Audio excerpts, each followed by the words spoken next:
CNN نے عمران خان کو مستقبل کا وزیر اعظم قرار دیا ہے۔ عمران خان کو شکریہ ادا کرنا چاہیے۔ CNN کا نہیں نواز شریف کا، جن کی 4 سالہ سیاست نے قیادت کا خلا عمران خان سے پر کرا دیا، شاید ابھی پوری طرح پر نہیں ہوا، لیکن نواز شریف کی غیر فعالیت جاری رہی تو پوری طرح پر ہونے میں کچھ زیادہ وقت بھی نہیں لگے گا۔ ملکی فضا تناؤ اور پریشانی سے اتنی بوجھل ہے کہ پہلے کبھی نہیں تھی، اور نواز شریف اپنی غیر فعالیت سمیت برون ملک چلے گئے۔ غیر فعال چیف جسٹس کی اصطلاح پہلی بار مشرف کے دور میں سنی تھی۔ غیر فعال قید حزب اختلاف کا ماجرا اس دور میں ہم نے دیکھ لیا۔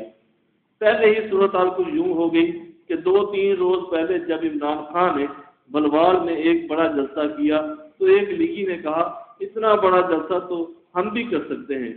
عرض کیا بالکل کر سکتے ہیں، لیکن آپ کو ایسے جلسے کرنے کے لیے 1 مہینہ محنت کرنا پڑی، جبکہ عمران خان ایسا جلسہ صرف 2 دن کے نوٹس پر کر لیتے۔